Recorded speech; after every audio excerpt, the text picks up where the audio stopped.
Bueno, pues con respecto a por qué son necesarias las defensorías de las audiencias, yo plantearía que en un primer momento lo que necesitamos es cambiar la mentalidad. La nueva Ley Federal de Telecomunicaciones y Radiodifusión ya establece a la comunicación como un servicio público, cosa que antes no estaba establecida y no es una cosa menor.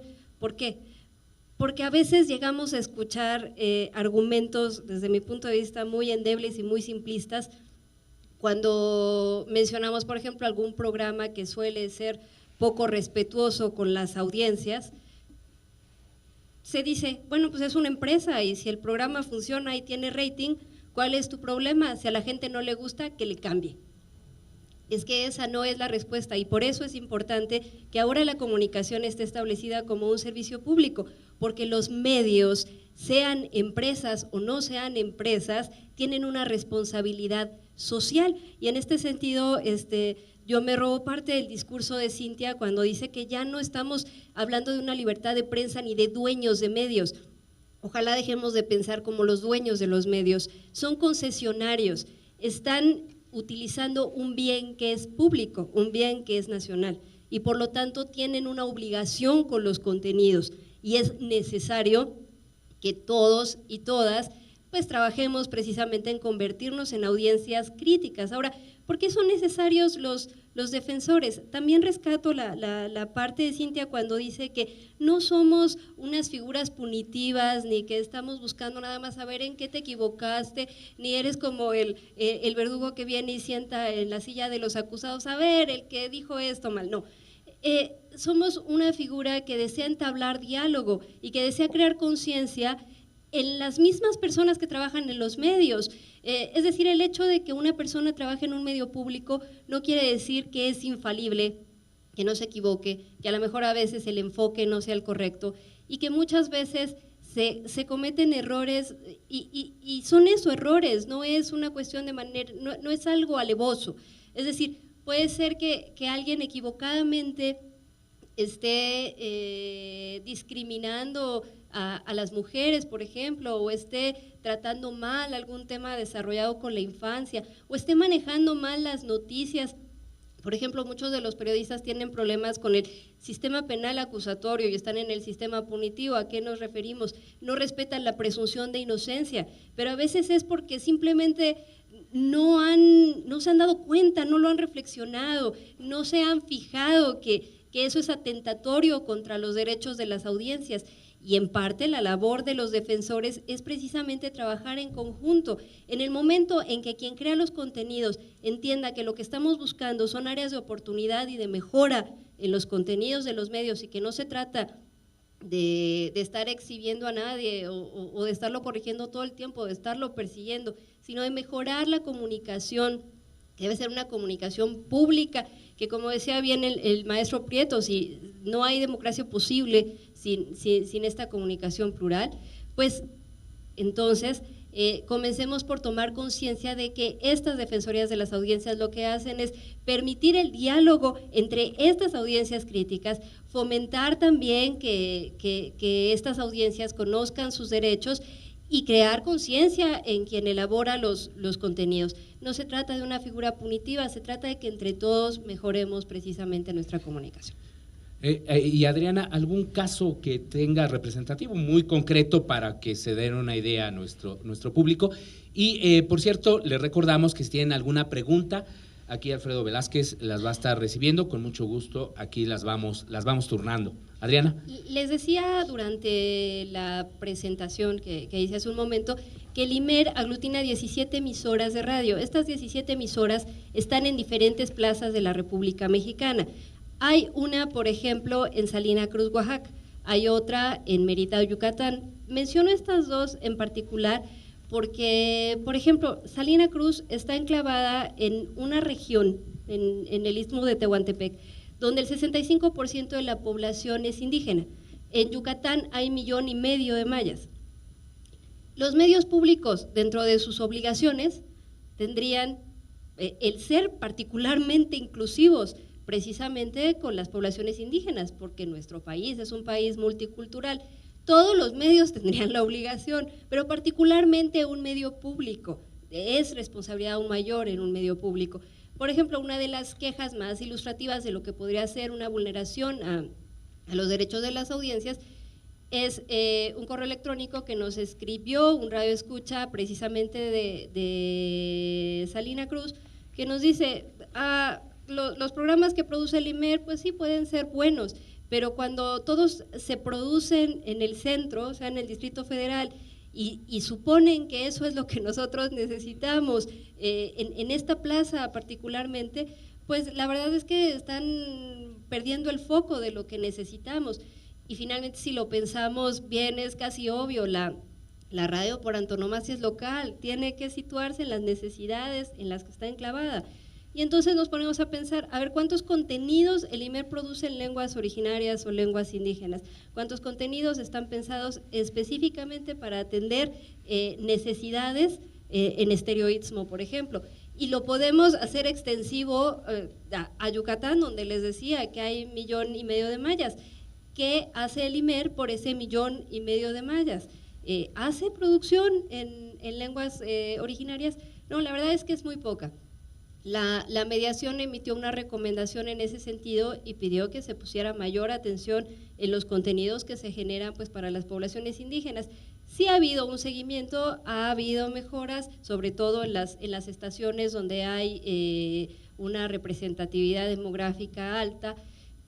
Hay mucho por hacer, evidentemente, sobre todo en lo que se refiere a contenidos en lenguas indígenas, porque muchos de los productos sí están dirigidos para esas poblaciones, pero siguen siendo producidos por personas pues, mestizas, y además hay poco acceso de los propios indígenas al medio, que esa es otra de las funciones de los medios públicos, asegurar el acceso, no solamente el que se toquen temas que les puedan importar o que sean relevantes, sino que los propios indígenas tengan acceso al medio de comunicación de manera un tanto más directa.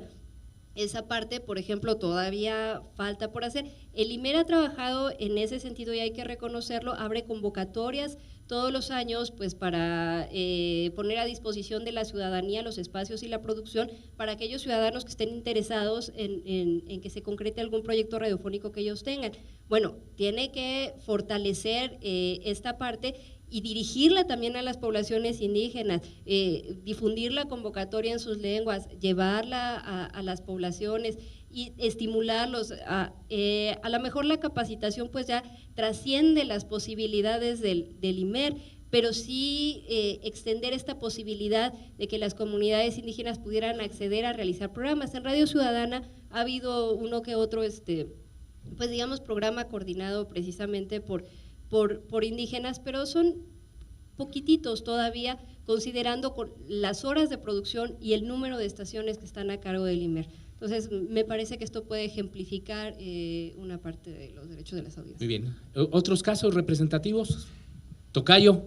Bueno, en los pocos meses que te ha tocado estar al frente, ¿no? Una de las partes fundamentales de como les comentaba, de este trabajo en proceso, creo que las funciones que puede tener un defensor en todo este abanico de posibilidades es un mosaico que se tiene que ir formando con muchísimas actividades. Sin embargo, creo que todas tienen un eje transversal, que es la utilidad de un canal, en nuestro caso de un canal público. Entonces, si la pregunta que planteamos en el centro del debate es ¿para qué queremos un canal público pagado con recursos de los impuestos? Pues bueno, creo que la respuesta más obvia sería la creación de ciudadanía, y eso implica, ahí estás abriendo todo un tema que tiene que ver con inclusión, con no discriminación, con inclusión de género, con apertura de temas, y eso es la parte fundamental en la que vamos a estar basando el trabajo. Obviamente, lo que nos ha entretenido ahorita tiene que ver con la construcción de una página, la apertura de un correo, ir a difundir ese correo para que empiecen a entender que ya hay un buzón, ¿no? Pero la parte más profunda tiene que ver con la divulgación del Evangelio de los derechos de audiencia, ¿no? Mientras, como bien mencionan, mientras no entiendan las personas o no logremos difundir y que ellos sepan que estos derechos pueden ser exigibles, nosotros estamos como el uroboro, ¿no? mordiéndonos la cola. ¿Y qué derechos están difundiendo los que están en la nueva Ley Federal de Telecomunicaciones y Radiodifusión? ¿O cuáles? Creo que, para ser precisos, ¿no? No, creo que hay temas muy sustantivos que nos anteceden, ¿no? Que tienen que ver en cómo participan. Por ejemplo, uno, cómo participamos con el medio, ¿no? Porque muchas veces estamos acostumbrados en estos, digamos, las personas estaban muy acostumbradas, muchas de nuestra audiencia, a este papel pasivo del que prendía la tele o escuchaba el radio, y más allá de alguna llamada para opinar con respecto a si les gustaba tal o cual programación, no entendían aún, y entendieran cosas ofensivas o a partir del contenido les resultara parcial o no completa la noticia. Creo que hay más cosas con respecto a este debate, incluido cuando la audiencia pareciera no tiene razón, puesto al revés. Sí, claro, que es una discusión abierta, ¿no? También. Fíjate, y sobre todo ahora con la inmediatez de tecnología y la forma de participar ya tenemos maneras mucho más activas. Ahora el principal reto es difundirlo, y otra de las partes que platicaba con él en la mañana tiene que ver con abrir foros de debate. Tenemos profesionistas nacionales y en la región que son expertos en muchos temas, desde educación para los medios, como el maestro Orozco, hasta personas que están dando seguimiento, el CUID que tiene el ITESO, que es un observatorio de medios. Digo, no estamos inventando el hilo negro, es conjuntar muchas actividades que se puedan operar en función de crear un canal más abierto, ¿no? Un ejemplo, como lo pensás, tienen de invitado al Indio Reyes hace unos meses. Perdón, ¿quién es el Indio Reyes? Es uno de los, tapatío, avecinado en Los Ángeles, uno de los tatuadores más importantes que tenemos del occidente del país. Obviamente el Indio Reyes llega con sus Converse negros, calcetín blanco hasta la rodilla, camisa desfajada, tatuado desde el coco hasta el tobillo, ¿no? Desde la entrada, los vigilantes de la entrada, maestro, aquí hay unas personas de aspecto sospechoso. Sospechoso es invitado a un programa, ¿no? Pero durante el desarrollo, para estar hablando del tatuaje dentro de la industria creativa y cultural, un televidente llama quejándose de cómo es posible que el canal cultural del Estado esté proyectando tatuados, ¿no? Entonces la respuesta con esa queja tuvo que ser una fundamentación en el sentido de, bueno, el criterio estético puede estar al debate si le gusta o no, o si me gusta o no tener tinta en mi cuerpo, ¿no? Sin embargo, si hablamos como una matriz cultural, digo, déjeme fundamento que acaban de desenterrar una momia de 5,000 años de antigüedad en Siberia, tatuada, como expresión de identidad de ciertas regiones, y el tatuaje es un elemento transversal de muchísimas poblaciones en el planeta. Ahora, porque el señor también empezó a hablar del grafiti, del arte urbano, pues bueno, nada más déjeme le remito y aquí le mando todo el antecedente de las cuevas de Altamira como elemento de regionalización que pueden utilizar ciertas formas, aunque sean de contracultura, ¿no? Entonces creo que esto obedece a ir tendiendo puentes de diálogo para ir entendiendo que, bueno, en esta convivencia y todos los que pagamos este canal, pues sabemos muchísimos y que todos tenemos que colaborar. Sí, bueno, lo que creo y tiene que ver con lo que ha dicho es que mostrar la realidad en toda su complejidad y su diversidad es fundamental. De otra forma las personas quedan estigmatizadas. Pongo un caso, cuando Alberto Lobnitz junto con Hugo Iriart crean este teatro de personas, ¿verdad?, que sordomudas. Se descubre la enorme cantidad, el repertorio, el repertorio expresivo que tienen estas personas, ¿no? Entonces se crea un teatro que uno no tiene por qué ser sordomudo para disfrutarlo, y entonces ya no ves como algo, como un objeto así de observación, como si estuvieras en un museo, ¿verdad?, de zoológico o algo así, ¿verdad? Incorporas, forman parte de la realidad. Yo tengo una hija con parálisis cerebral. ¿Qué le molestaba a mi hija Ana cuando era muy pequeña? Ay, pobrecita, ay, que… Y le da mucha rabia, pero para que se note que forman parte, que tienen un mundo tan complejo, bueno, vamos, tan complejo como la gente muy pobre, la gente que no tiene nada. Vittorio De Sica, sin mensajes moralistas, El ladrón de bicicleta, hace una película que todavía nos parte el alma, ¿no? Y nos hace ver la profunda humanidad y complejidad, tan compleja y más que la del burgués que está viendo la película. Bueno, la inclusión, ver, y darte cuenta que forma parte de la realidad y que ya no lo ves como algo extraño, ¿no? Esto es muy, muy importante. Y bueno, de casos, imagínate, de las llamadas al respecto, ¿no? De las audiencias del 22, hay una que contábamos en Argentina que me hizo mucha gracia, porque fue una persona, una televidente, que dice: ustedes tienen la zona D, donde se plantean, entre otras cosas, cuestiones que tienen que ver con la comunidad lésbico, gay, etc. Pero yo quiero que haya más películas de lesbianas. Entonces, yo bueno, paso a las autoridades del canal para que den una respuesta, y luego doy la mía, y en la mía digo: mire, no se olvide usted que el Canal 22 tiene la obligación de que sean películas que tengan un fondo expresivo, un fondo artístico, por tanto, poesía. Si usted me dice que no, que hay muchas, digo: sí, de pornografía hay muchísimas, pero de eso no se trata. Y empecé a recordar películas magníficas que tratan el tema. Se trata claro, hay que formar el gusto también, ¿no? Hay que educar la percepción también, ¿no? Entonces uno a veces como defensor tiene que hacer un planteamiento a la persona, y ojalá hubiera muchos otros que respondan y dijeran: no estoy de acuerdo, me parece A y no me parece B, etcétera, ¿no? Pero bueno, lo importante yo creo que es recalcar este asunto de la importancia de la inclusión, ¿eh? Si tú no ves, no sabes, ¿no? Las personas están estigmatizadas, los prejuicios actúan. Por último, mira, una anécdota que nunca olvidaré en mi vida. Hace muchos años, estaba mi mujer viendo un programa en la televisión, íbamos a una fiesta, y de pronto me dice: Paco, ven, mira qué bonita niña, una niña zapoteca, realmente preciosísima, de llamar la atención. Y estaba en la casa el hijo de la portera, que son cholultecos sus papás, el niño es un niño indígena, y dice: ay, pero ¿cómo puede decir que es bonita? ¿Sabes? No lo olvidaré nunca. Y sé que ha habido una investigación reciente que hacen ver cómo, sobre todo si la persona tiene ojo claro y es más o menos rubia, todo lo bueno, ¿no? Y aparte de lo bello. Pero eso son las pictures in our heads, ¿no? De que hablaba Walter Lippmann. Es decir, hay que encontrar la belleza que está en tantas grandes películas, de las buenas del cine mexicano, y que están presentes, pero que la televisión sistemáticamente ha soslayado. En fin. ¿Es cierto, maestro López Venerón? Bueno, antes que nada, y no lo hice antes, pero lo hago ahora, muchas felicidades por esa presentación, que creo que resume muy inteligentemente y además desde un punto de vista de gran importancia para todo el país de la Argentina, lo que es una defensoría de las audiencias y del público. Entonces, una exposición realmente notable, muchas gracias. Yo rescato ahí dos cosas que me gustaría comentar y que tienen que ver con esto, antes de pasar a hacer un breve comentario.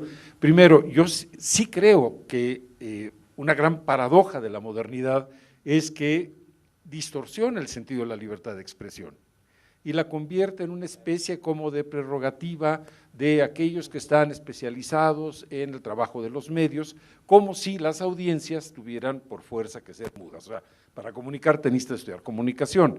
Francamente es un absurdo. Entonces creo que esta labor de la Defensoría en general, en todos los espacios, es devolverle esa universalidad con la que originalmente se plantea el principio de libertad de expresión y que se suele confundir con mucha frecuencia con libertad de prensa, así como también existe la libertad de expresión y la libertad de empresa, ¿no?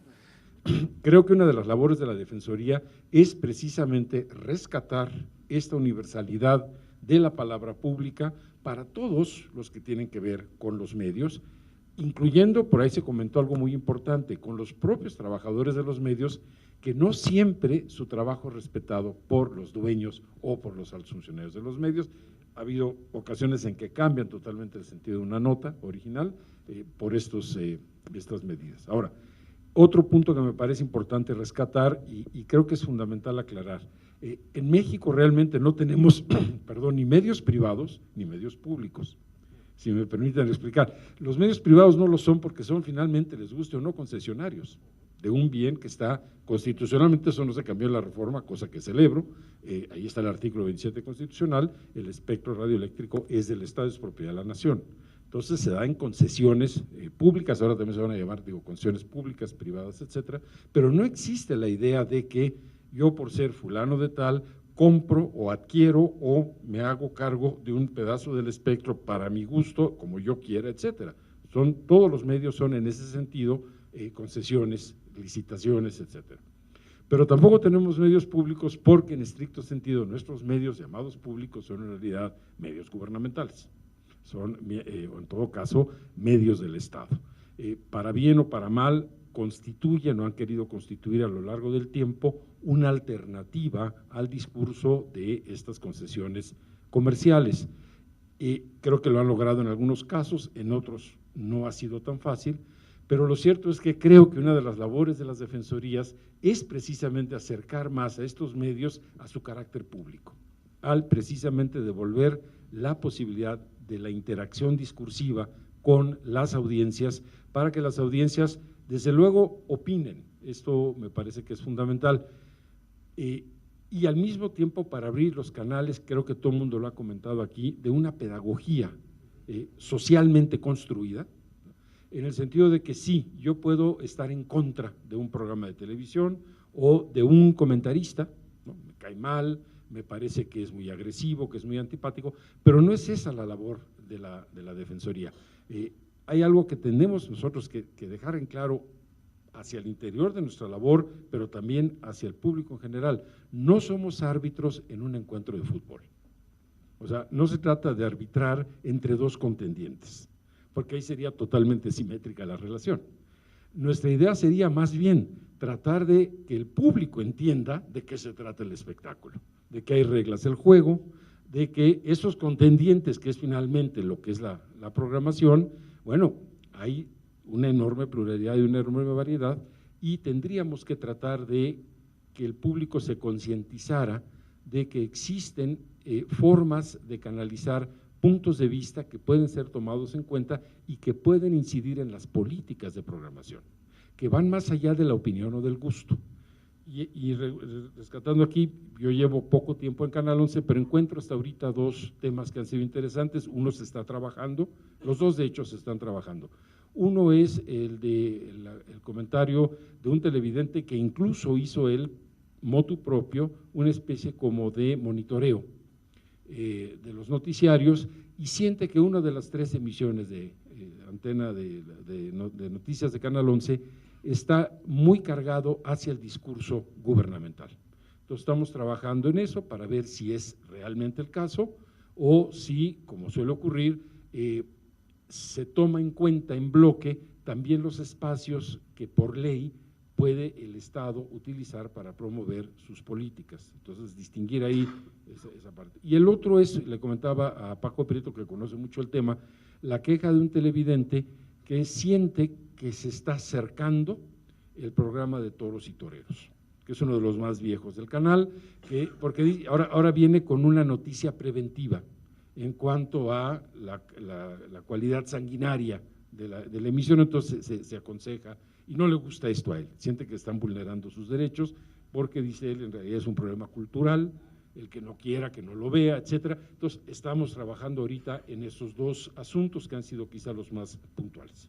Sí, pues bueno, siempre sale, por supuesto, a relucir este tema de que tanto conocimiento en efecto tienen las audiencias, ¿no? De sus derechos, y de esta manera en la que cada uno con sus propias pues alcances puede llevar a cabo esta tarea de información, ¿no? Fundamentalmente. Antes de darle la palabra a Cintia Ottaviano, que nos quiere comentar algo a propósito de lo que dijo el maestro López Veneroni, les recuerdo que pues estamos recibiendo algunas preguntas. Tenemos poco tiempo, tenemos 35 minutos, y nos queda por ahí un tema fundamental que tiene que ver justo en cómo quedó la ley aquí en nuestro país y cuáles son los retos que tenemos en esta materia.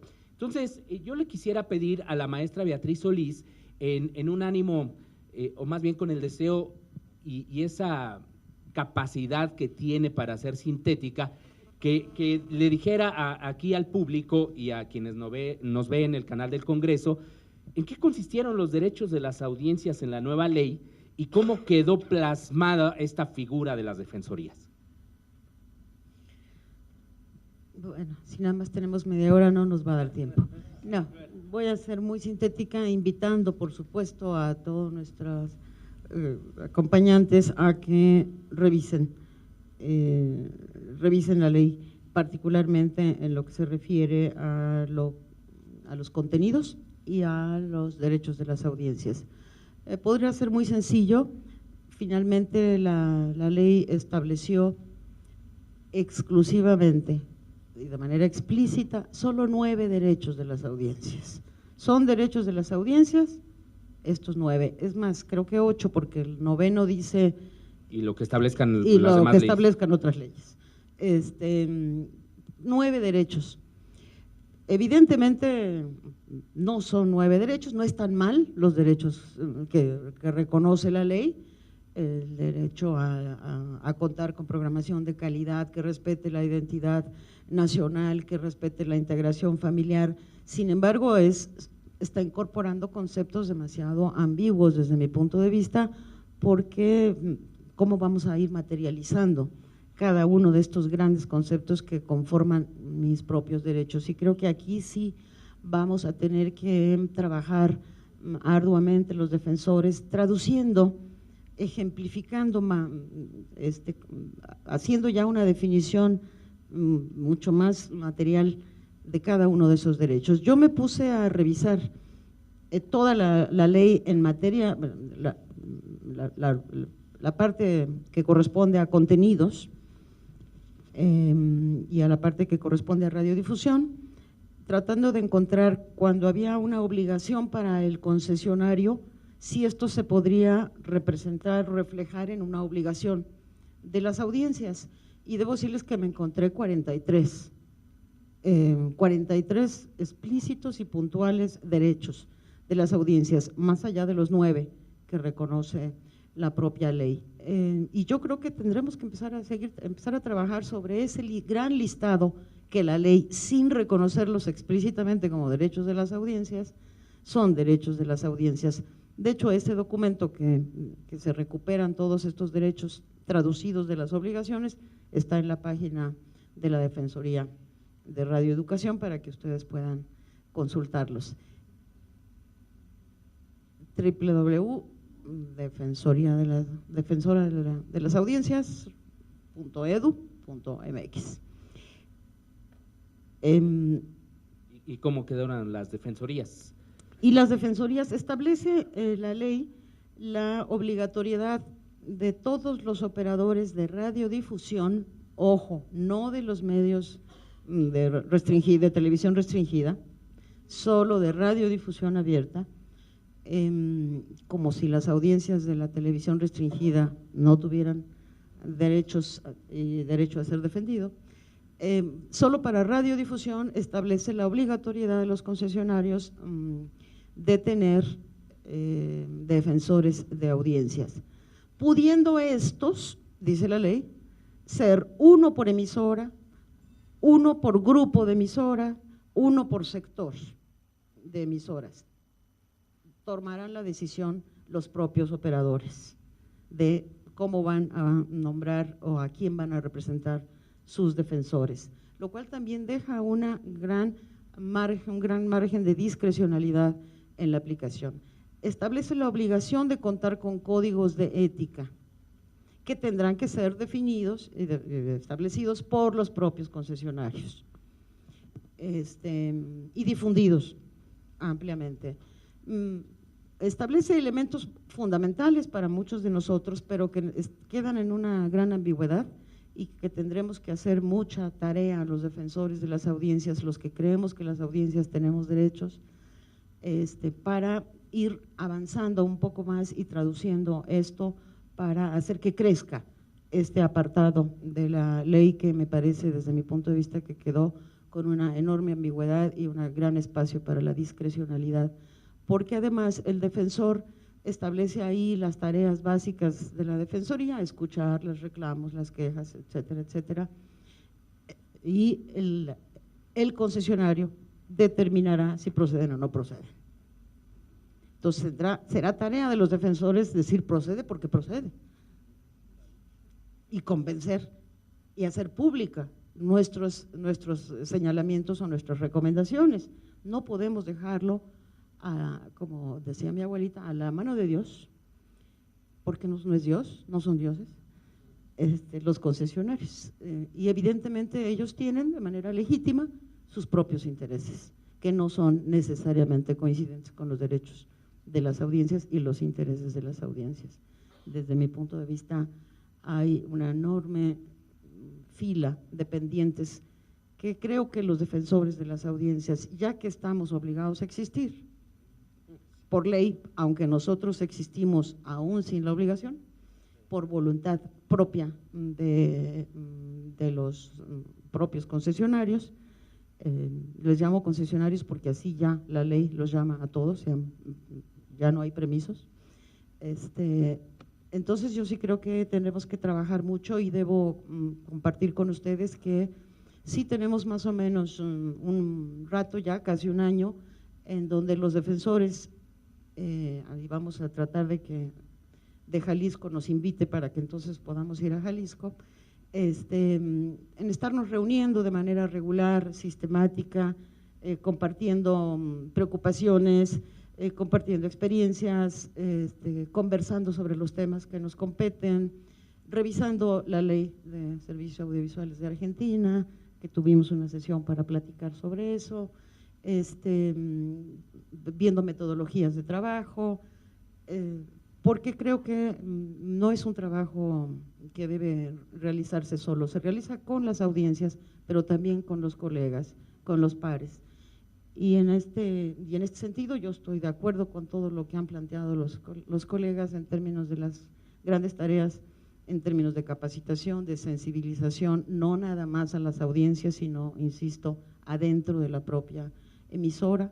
A mí me sirvió muchísimo construir la política editorial de Radio Educación y el código de ética, pero con los trabajadores de Radio Educación. Se enteró después el director cuáles eran los resultados de ese trabajo colectivo, porque no tenía por qué trabajarlo, sino solamente asumirlo. Y finalmente, yo creo que aquí han dicho lo que tenemos que hacer los defensores de las audiencias. Lo que sí no tenemos que hacer es convertirnos exclusivamente en un buzón de quejas, porque esto no redunda en ninguna utilidad democrática para nadie. No convertirnos en un buzón de quejas, sí recibir las quejas, pero actuar y hacer algo con ellas y trabajar en el proceso de formación de las audiencias para todo esto. Muy bien, muy bien. De hecho, una de las preguntas recurrentes que nos hacen es, por ejemplo, ¿cuándo va a tener Televisa o Televisión Azteca a sus defensoras o defensores de audiencias? ¿Cuándo lo va a tener Grupo Radio Centro, Núcleo Radio 1000? Es decir, los grandes grupos radiofónicos, que es donde, pues hay que decirlo, donde vemos más problemas, más que los medios públicos. Y la respuesta que les damos es de que la ley es ambigua en ese sentido, no estableció, a diferencia de otros aspectos, preponderancia, creación de áreas correspondientes en las dependencias, etcétera, etcétera, no estableció plazos para que se creen estas defensorías, ni tampoco para que elaboren sus códigos de ética.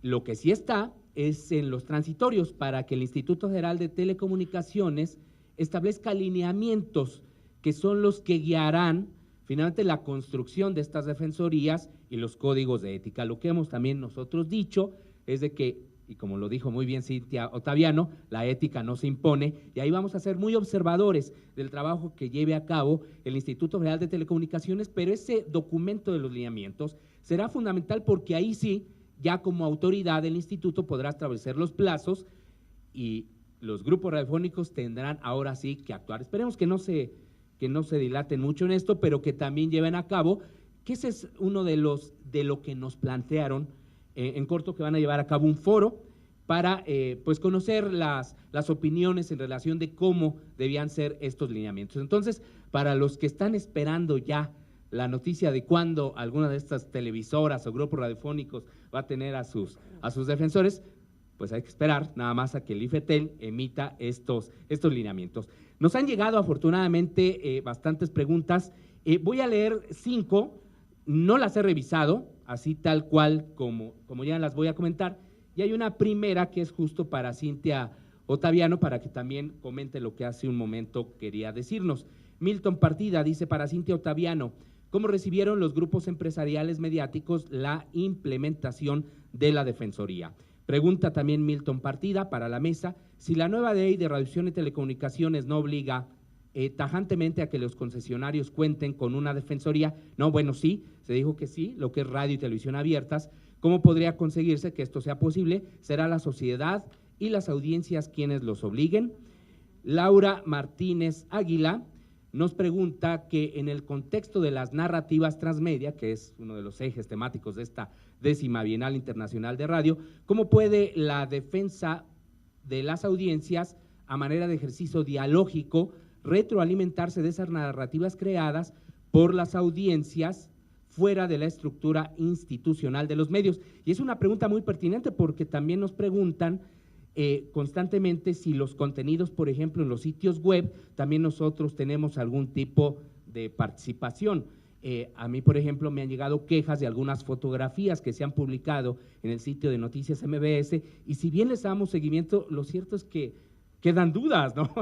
Porque es el sitio web y hasta ahí no necesariamente se extiende. María Eugenia Olvera, de la UAM Coajimalpa, estudiante de comunicación. Laura es estudiante de la facultad, es egresada de la facultad.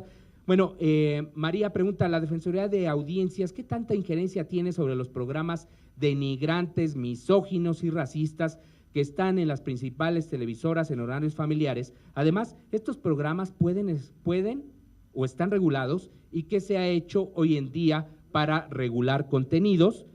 Ahí están anotando, ¿verdad?, para sus comentarios. Yo esperaría, ¿verdad? Si no, ¿cómo vamos a responder? Verónica Vázquez Mantecón, de la UAM Xochimilco.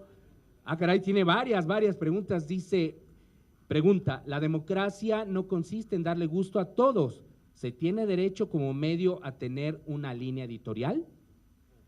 ¿Se critica a los medios privados por reproducir el punto de vista de sus dueños, pero los medios públicos representan a la sociedad o a las burocracias políticas partidarias? Sí, tiene razón, ¿verdad? ¿Cómo incide la audiencia en la programación o línea editorial de los medios públicos? Y una más, dice, ¿no sería el rating algo muy democrático? Si no le gusta algo a la gente, pues no lo ve y por lo tanto no se programa más. Y esto a propósito, ¿no?, de lo que comentaban hace un momento de la cuestión del rating. Y una última que es de Ángeles Anzo, sí, ¿verdad? Ángeles Anzo, dice, ¿de qué forma se involucra a los futuros profesionales de la comunicación dentro del proyecto de Defensoría Pública? ¿Cuáles son los vacíos respecto a los derechos de las audiencias en la Ley Federal de Telecomunicaciones? Pues bueno, los vacíos, sí, que de alguna manera respondiste algo, Betty, pero creo que no. Entonces le damos la palabra a Cintia Ottaviano, sí, porque es que también fue la primera pregunta. Bueno, es que hay muchas preguntas, pero bueno, voy a tratar de ir respondiendo alguna. ¿Cómo lo tomaron los licenciatarios, los concesionarios, como dicen aquí? Evidentemente hay un escenario de tensión, así como hay una puja distributiva en lo económico, también lo hay en lo simbólico. Entonces, es cierto que cuando teníamos privilegiados un grupo que solo manejaba la comunicación y de pronto hablamos del derecho humano a la comunicación, de igualdad de oportunidades y de acceso, más allá de la posición social que uno ocupe, por supuesto que hay escenarios de tensión. Pero debo decir que a casi 2 años de tarea, la respuesta ha sido muy buena. El 70% de los reclamos que hemos recibido, los que recibimos, los hemos resuelto de manera positiva, y la forma positiva ha sido porque los representantes de los licenciatarios, al principio venían los abogados y las abogadas y nada más. Y nosotros les explicamos que no necesariamente es terreno de abogados y abogadas, que también es terreno de personas que protegen derechos, de conocedores de la comunicación, porque lo esencial es ver cómo ha sido la cocina de esa construcción comunicacional que ha vulnerado derechos, para justamente ver de qué manera no vamos a volver a caer en ese error.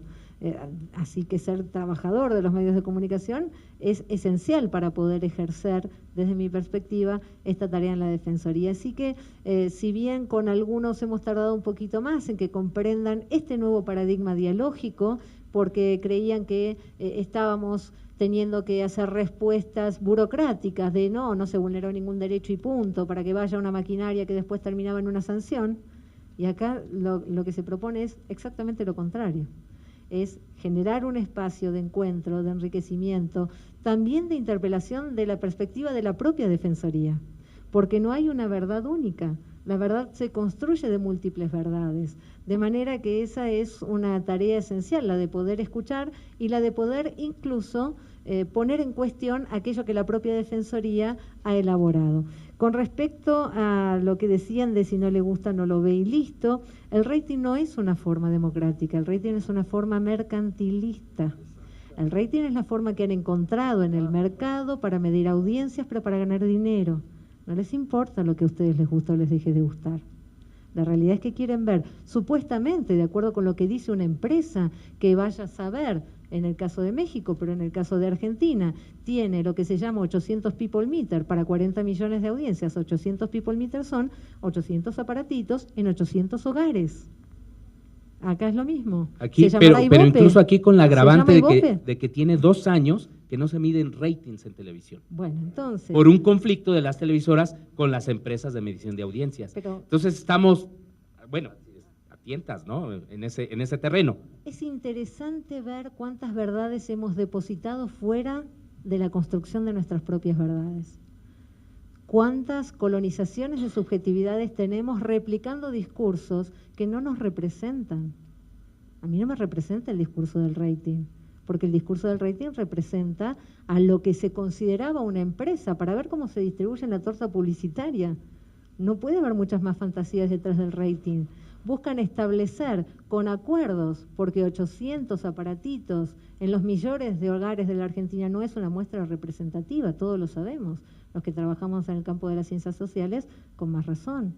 Entonces, la otra realidad es que vivimos en una sociedad mediatizada. Tampoco, o por lo menos pongamos en cuestión el discurso de cambio y listo. Ay, cuando estoy en el hospital y la tele está prendida, cuando voy al consultorio médico y la tele está prendida, cuando me subo a un taxi y la radio está prendida, ¿siempre puedo elegir lo que quiero ver o escuchar?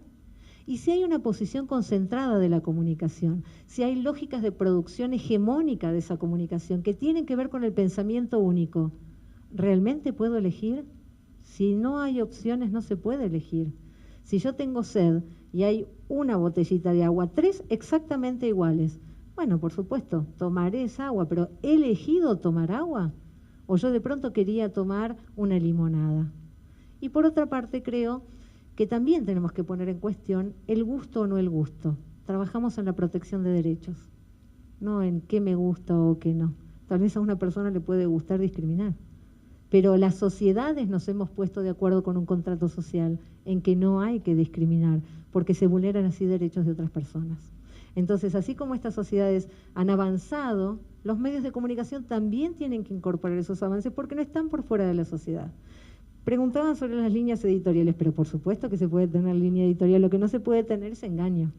Entonces, los medios de comunicación no son entelequias, tienen intereses económicos, intereses ideológicos e intereses políticos. El engaño es ocultar esos intereses.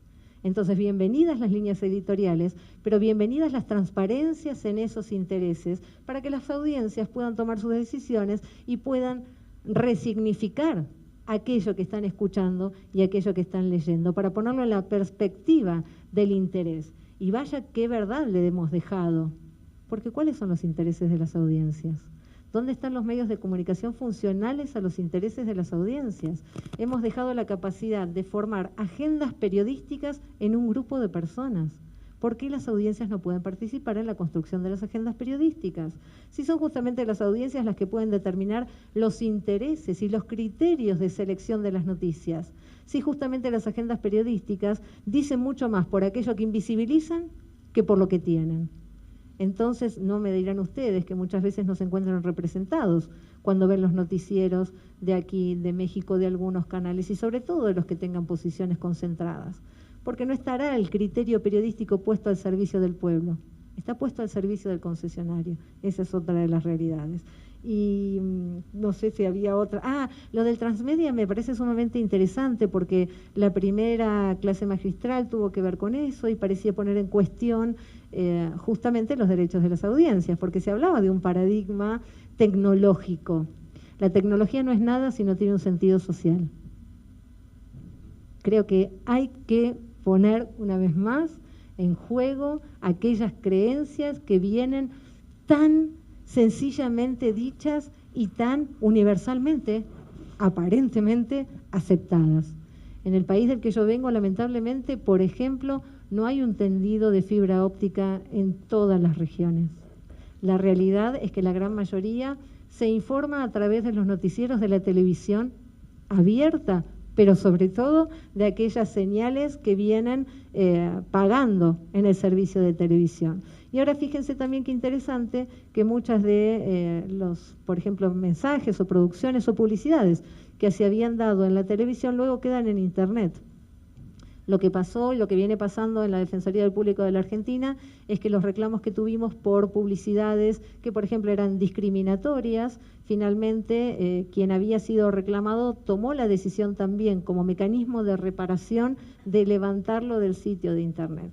De manera que ese concepto de transmedia que Scolari explicó tan claramente, también lo tiene en el ámbito de la defensa de las audiencias. Pero una vez más, pongamos en cuestión todas estas verdades reveladas, porque estamos de cara a una construcción comunicacional del siglo XXI. Dejemos el siglo XX que ya pasó. Excelente. Adriana, no sé si tengas algún comentario, sobre todo por esta pregunta de qué tanta injerencia tienen los defensores en programas denigrantes, misóginos, racistas. ¿Cómo están regulados? ¿Qué está pasando ahí, Adriana? El micrófono, gracias. En el IMER específicamente no se puede actuar por oficio, se tiene que actuar a petición de parte. Esa es una debilidad que estaba establecida con la figura de la Defensoría, que bueno, como ahora la ley no establece esa, digamos, limitante, pues podríamos pensar que aunque lo ideal sería que se armonizaran perfectamente los lineamientos de la figura con lo que está establecido en la ley, que pues arriba de la ley pues no tendrían por qué estar los lineamientos de la mediación y que se podría empezar a trabajar de oficio. Ahora, ¿qué tanta injerencia tiene? La verdad es que va a tener injerencia en la medida que las audiencias sean más críticas y en la medida que sí se comuniquen con la Defensoría de Audiencias. Porque el defensor puede hacer todas las recomendaciones que ustedes gusten y manden cuando detecta que hay pues algún programa que discrimina, por ejemplo, en cosas tan sutiles pero que demuestran, por ejemplo, qué tan profundamente racistas somos. Hace poco recibía el correo electrónico de una persona que señalaba que en un programa del IMER uno de los conductores utilizaba la frase: el problema no es del indio, sino de quien lo hace su compadre, que es una frase profundamente racista, que probablemente el conductor, lo que les decía hace un momento, tal vez no lo ha reflexionado, no lo ha pensado, porque lo tenemos internalizado, arraigado, somos como pueblo a veces muy racistas, sin darnos cuenta o sin hacerlo consciente. Entonces, por supuesto que se hace la recomendación, que se hace un seguimiento, que se intenta sensibilizar a las personas que están generando estos contenidos, pero necesitamos también como audiencia sobre todo alfabetizarnos y realmente dar soporte con nuestro consumo, ¿cómo decirlo?, de nuestra dieta mediática, porque alguien decía, es que el rating no es la expresión más democrática que hay, además que suscribo todo lo que dijo Cintia excelentemente sobre el asunto. me gustaría ahonar un poco con respecto a, por ejemplo, una defensora de equidad de género respondía a una pregunta de un varón que muy enojado comentaba, pues es que si las mujeres son las que educan a los hijos, pues no son las mismas mujeres las que están fomentando esta desigualdad. Ella decía, entre otras muchas respuestas, el hecho de ser mujer no garantiza que tengas conciencia de que se te está vulnerando ni de la necesidad de que haya equidad. Puede ser que ni siquiera has reflexionado al respecto. El solo hecho de ser mujer no te da esa cualidad. Entonces, lo traigo un poco con respecto a esta cuestión de lo necesario que es alfabetizarnos como audiencias.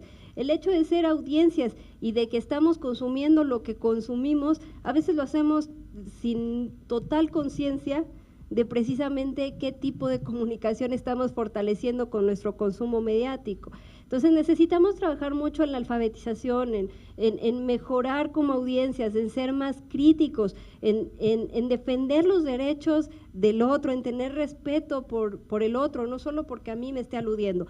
Por ejemplo, las telenovelas tienen un contenido profundamente ofensivo hacia las personas con discapacidad. Lo peor que le puede pasar a una protagonista de una telenovela es tener una discapacidad, y no hay final feliz si continúa con la discapacidad. O sea, el final feliz es que volvió a ver o volvió a caminar. Es decir, hay una total falta de respeto a una condición de vida. O sea, entonces no se puede ser feliz con una condición de vida distinta, y a veces esos discursos que son los que están más subyacentes, que no forzosamente están tan claros, son los que es importante que comencemos a reflexionar y a ver, y que de veras como audiencias comencemos a reclamar que se cambie este tipo de discursos.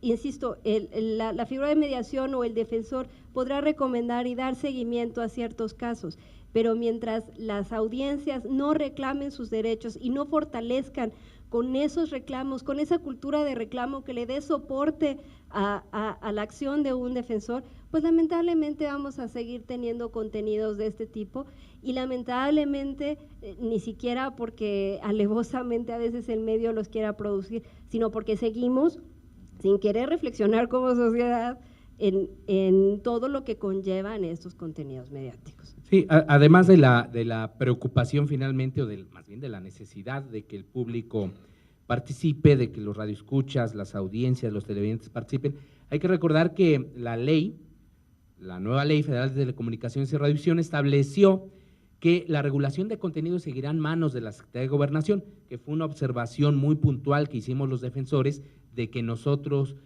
no estábamos de acuerdo con que la dependencia de la seguridad política y de seguridad nacional en el país se encargue también de regular contenidos, pero evidentemente no nos hicieron caso. La regulación sigue en manos de la Dirección General de Radio, Televisión y Cinematografía, son los que van a establecer las sanciones, y pues bueno, nosotros seguimos en nuestra labor de justo no llegar a la sanción, sino que todo sea bajo estos mecanismos de autorregulación.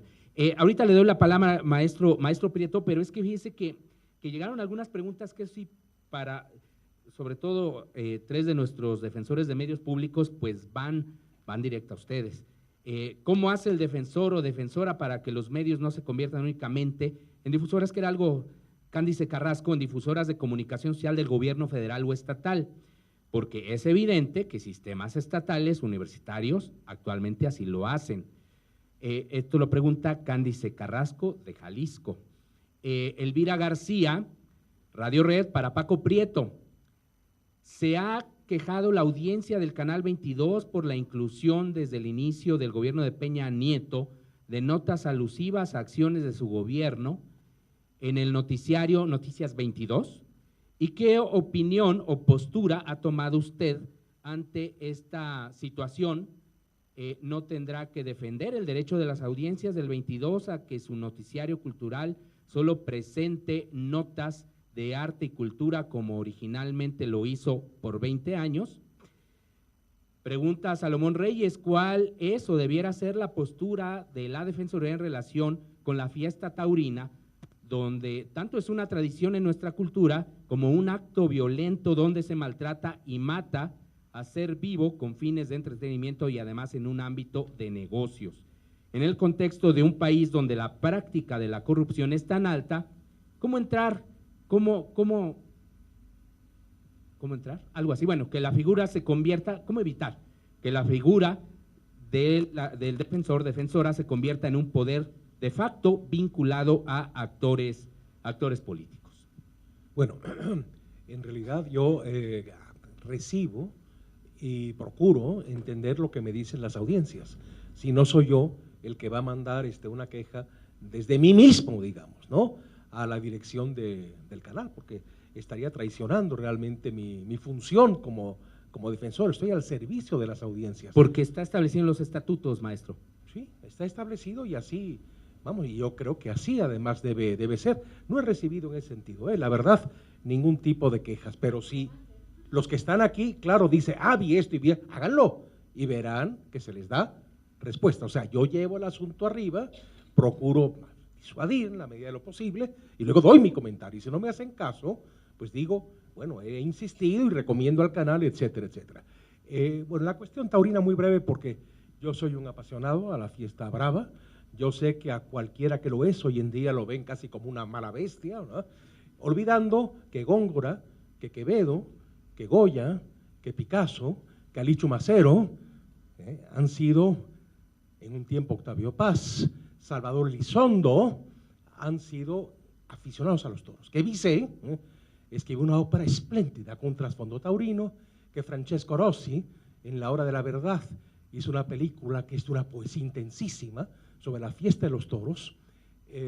Olvidan, entre otras cosas, ¿verdad?, que un gran escritor, no español, no latinoamericano, sino francés, Henri de Monterland, llegó a escribir: en cuanto a este arte que yo he admirado tanto, toda su ciencia estriba en la trampa. Una bestia sola contra 10, incauta hasta la muerte. Lo extraño es que ella lo siente, a veces incluso lo adivina. Bien. Yo parto, y Mauriac fue un gran aficionado, igual que Monterland, y eran conscientes del fondo educativo que tiene la corrida. El torero está solo, no es una oncena, no es una novena, tiene que apechugar. Si le gritan lo que sea, tiene que bajar la cabeza. Y si triunfa, tiene que disfrutar el triunfo. El toro bravo, pero no voy a dar una clase de tauromaquia aquí, el toro bravo tiene 4 años, si no es corrupto el empresario, que es bastante frecuente, 4 años en que tiene que andar mucho libre en el campo bravo, con los mejores alimentos para un toro, ¿sí?, y que eso no lo tienen los cerdos, corderos y demás que van al matadero, y que en la lucha se suelta adrenalina, ¿sí?, y que por otro lado el toro no tiene conciencia moral. Es diferente si a mí me agarran por ideas políticas y me van a torturar y tengo la conciencia y empiezo a imaginar, el imaginario humano, la que me espera y el terror que empieza a apoderarse de mí, del animal que sigue, de hecho, el instinto. Sobre esto habría mucho que hablar, pero sobre todo ver la enorme cantidad de figuras de la música, de la pintura, de la poesía, que se han inspirado en las corridas de toros. Esto me parece porque los que no lo sienten hablan desde fuera. Y ahora hoy en día estamos presenciando, aparte de la incultura general, incluso la incultura de los universitarios. Qué importante leer a Gabriel Saiz, Dinero para la Cultura. Es un libro fundamental, sobre todo para estudiosos de la comunicación. Y sobre esto hay que decir, ¿por qué no a los normalistas no los forman en la sensibilización de medios? Y desde que el niño está en la primaria, ve los programas que a esa edad gustan, ¿no?, o disgustan, y empieza a manejar sus sentimientos, pero con alguien, un profesor que tenga una sensibilidad de los medios. Es un problema de salud mental. Karl Popper, alguien muy alejado a mi modo de pensar, porque yo no vengo del positivismo y él era un positivista, yo estoy formado en la filosofía Max Scheler, la filosofía vitalista, Ortega y Gasset, en fin. Pero Karl Popper, que creía en el mercado, que escribió 2 libros muy importantes, La sociedad abierta y sus enemigos y La miseria del historicismo, poco antes de morir, dice: los medios de comunicación son una fuerza educativa, entiéndase, deseducativa, mucho más poderosa, ¿sí?, los medios de comunicación, que la escuela. Por tanto, este hombre del libre mercado dice: esto no puede ni debe seguir así. ¿Cómo resolverlo? Pues desde la escuela, en la formación de los normalistas. Es un problema de salud mental, finalmente, ¿no? Lo de los toros lo dejamos para una tertulia, ¿no? Ya he tenido discusiones públicas, digamos, con gente contraria a los toros, pero no niego ni negaré jamás mi afición a las corridas de toros. Muy bien. Nos quedan, pues ya casi, no nos quedan minutos, ¿verdad, maestra Solís? Nos quedan 5 minutos nada más para ir cerrando. Por favor, a partir de pues, todas estas preguntas. Adelante, maestro López Veneroni. Perdón, ¿no? Rápidamente, y ahorita, para darle la voz también a Jalisco. Dos cosas que me parecen muy importantes, y aquí entra un poco la filosofía también. Nietzsche decía que no hay hechos, solo interpretaciones. Y muchas veces lo que nos ocurre con los contenidos de los medios, como nos pasa con muchas otras cosas, es que hay interpretaciones diversas y contrarias. El caso de los toros es muy emblemático, como lo es también el caso del aborto. Son temas que generan una gran polarización y tenemos bandos de los dos lados. Yo lo único que pido que recordemos es que, y por qué regreso a lo del rating, porque el rating no es una medida democrática, porque la democracia no se trata únicamente de la voluntad de las mayorías, sino de reconocer y dar lugar a los derechos de las minorías. En este sentido, creo que la labor de las defensorías es advertir eso, y que efectivamente, a lo mejor hoy la opinión mayoritaria es contraria a la fiesta brava, pero hay también una minoría que tiene derechos en ese sentido. Yo no defendo, la verdad lo reconozco, ni estoy a favor ni estoy en contra de los toros, no conozco bien, entiendo la parte semiótica, pero no soy un fan de la fiesta, sí de los puros, pero eso es otra historia. Pero sí son temas que tendrían que abrirse a discusión con las audiencias. Ahí es precisamente donde está la educación de la participación ciudadana para que todos nos aprendamos a escuchar y entendamos el punto de vista del otro, ¿no?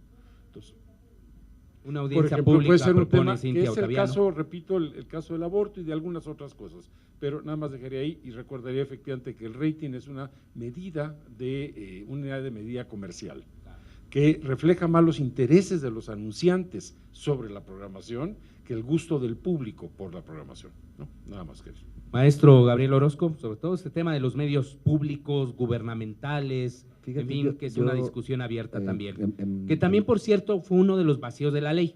Claro. Es decir, no se establecieron criterios muy claros para la independencia editorial de los denominados medios públicos. Fíjate, hablando de estos, perdón, de estos huecos, a diferencia de mis colegas de otros medios, en el caso de la regulación del defensor de audiencia del sistema jalisciense, no especifica si puede ser de manera oficiosa o solamente a petición de parte.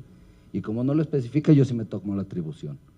Ahora, ¿no? pero todos debemos, en teoría, respetar la ley, ¿no? Claro. Es decir, lo que establece ahora la Como ley en materia de defensorías de audiencias. Claro. ¿No? De que si se reciben quejas, los tiempos, etcétera, etcétera. Sí. Pero en ese sentido, yo sí he señalado en distintos foros esta parte de poner en el debate el hecho de que nuestro canal público no debe de ser un canal de Estado y que debemos de ser muy cuidadosos de la participación en términos de qué tanto esta promoción del gobierno se vuelve mero panfleto en utilización de un medio público para un interés particular. Pero eso transita por la calle de investigar cómo está el canal. Yo no podía hablar a la ligera, este es el primer gráfico que se terminó, donde está ya muy especificado la programación total, cómo se va, me gustaría que todos lo pudieran ver. Entonces el 39% del canal se dedica a cultura, a temas relacionados de cultura, las obras de teatro, la transmisión del degollado, la Semana Estatal de la Danza, etcétera, etcétera. Un 27% va especificado en noticias, el 16% en servicios de información, el 1% deportes, infantil el 7% y programas de entrevista y opinión un 10%. Este es el primer paso, porque la siguiente, creo yo, me corregirán, es empezar a hacer rejillas para ir analizando cada una de estas áreas y de estos programas de opinión, cómo vienen los contenidos que se manejan en cada uno de ellos para poder emitir yo una opinión y decir, efectivamente me parece que el gobierno del estado lo está utilizando como elemento de propaganda particular de sus programas sociales, ¿no? O peor, ahora que se acercan los tiempos electorales, como una herramienta de promoción nada más hacia un lado, o si en estos se están considerando temas de inclusión que pueden ser beneficiosos para el debate público, ¿no? En eso yo me quedé con una de las preguntas con respecto de de la sociedad que construimos ahora en siglo XXI, ¿no? Y cómo éramos, ¿no? Creo que es muy difícil revertir la tendencia, si antes era un defensor y ahora somos 6, y ahora la ley ya los… Independientemente de lo corto que se haya quedado la ley de telecomunicaciones, yo creo que la inclusión de la sociedad en la toma de decisiones en este doble camino de comunicación, así la tecnología haya avanzado todo lo que ha avanzado, eso no nos ha convertido en una sociedad más integrada, en una sociedad más feliz, en términos que son metavalores que deberían de estar en el debate. Entonces, ¿qué necesitamos? Pienso yo que, bueno, seguir ampliando los cauces para que esta tendencia, digo, el ejemplo de la bola de nieve a mí me parece fabuloso en este caso. Entonces yo pienso más que la función del defensor en términos contenciosos, lo pongo al diálogo, más diálogo, más que la verticalidad, tiene que ver con una inclusión horizontal de decisiones de múltiples actores, y más allá de la discriminación del rating, es más bien el medio en el que, un medio que nosotros miramos, que nos mira, y a partir de eso empezar otra vez a construir un nuevo diálogo social. Muy bien. Maestra Beatriz Solís, unas palabras finales. Solo para concluir, yo simplemente apoyo y ratifico lo que aquí se ha mencionado, no hay necesidad de repetirlo. Me parece que es fundamental este trabajo de las defensorías, fundamentalmente en términos de compartir con las audiencias y con los trabajadores de cada uno de los medios, de que las audiencias para quienes se trabaja tienen derechos, y estos derechos tienen que ser respetados. Y sí elaborar y en ese sentido ir formando, ir intercambiando con las audiencias este proceso de formación. De manera muy sintética, nosotros en el programa que tenemos, que cada vez nos alcanza menos el tiempo, que es media hora, todos los miércoles a las 6:30 de la tarde, estamos incorporando por un lado, una línea que es dedicarnos por programa a 1 o 2 derechos de audiencias y reflexionar sobre ellos.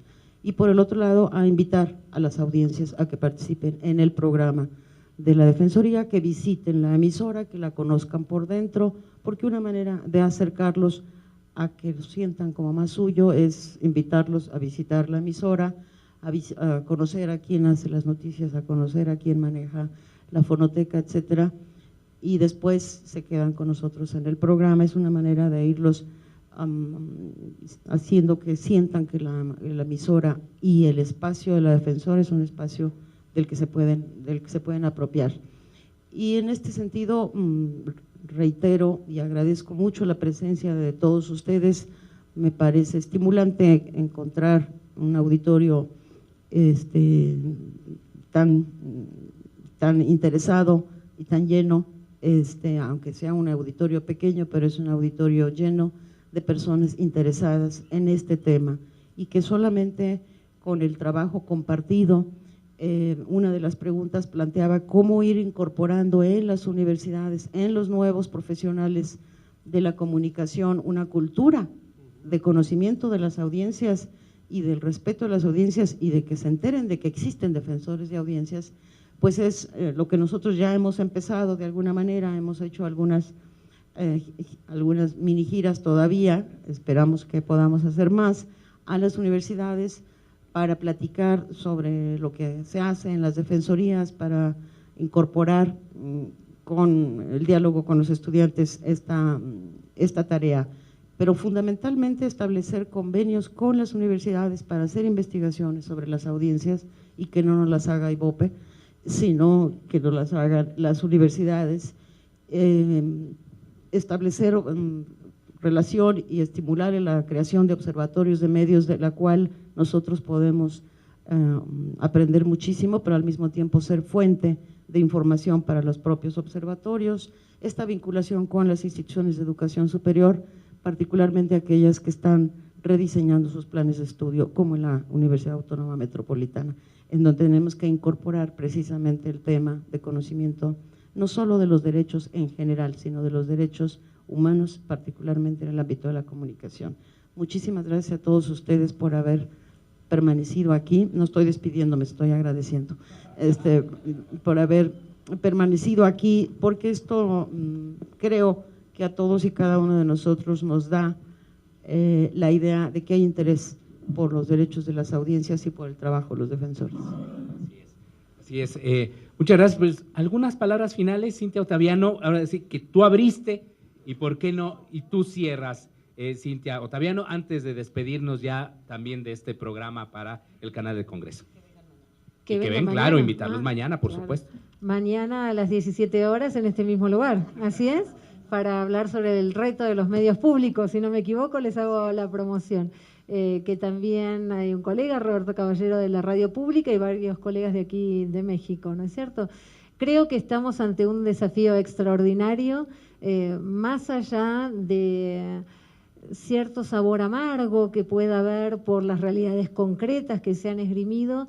Creo que puede haber una oportunidad a profundizar este camino también pedagógico hacia las autoridades, porque la realidad es lo que señalamos también en la Defensoría del Público de la Argentina. Cuando se está construyendo un nuevo paradigma de la comunicación, todos estamos siendo reeducados, todos nos estamos dando la oportunidad de ser reeducados. Es, en palabras de Paulo Freire, ha habido o debería haber una pedagogía del oprimido comunicacional. Pero también son las autoridades y los responsables y los funcionarios públicos, como es mi caso, yo soy una funcionaria pública de la Argentina, que tenemos que trabajar por difundir y por concientizar a todos los que ocupan los distintos roles de la realidad de la sociedad en la que vivimos. Creo que tenemos responsabilidades individuales, esto es cierto, pero que esencialmente tenemos responsabilidades colectivas, de hermanarnos, de sabernos escuchados también en el otro, de sabernos dicho en el otro, pero sobre todo con nuestras acciones. De manera que yo les agradezco profundamente la posibilidad de participar, de volverlo a saber, hace muy poquito que nos habíamos encontrado, pero de sentirnos juntos, no México por un lado, Argentina, sino esta Latinoamérica hermanada que ha tenido un despertar de las conciencias en el sentido de la necesidad de una comunicación que no esté al servicio de los intereses de unos pocos, sino que esté al servicio de los intereses de un pueblo. Es entonces esta misma América Latina hermanada la que está construyendo las nuevas defensorías de las audiencias en estos nuevos derechos humanos que nos estamos dando las sociedades de cara a este nuevo siglo XXI.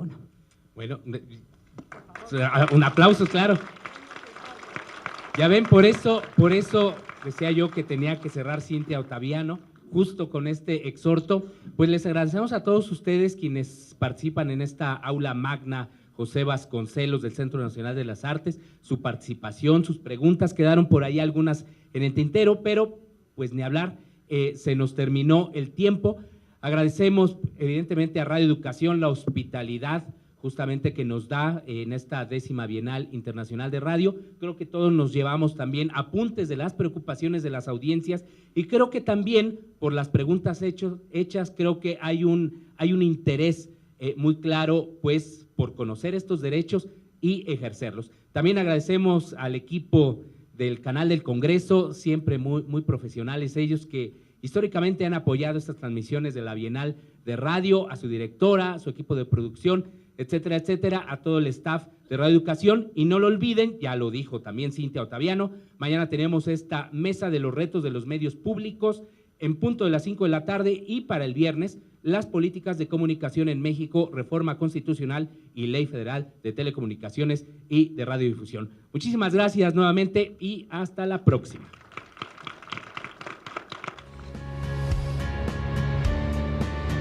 Canal del Congreso, el canal de la Unión, presentó.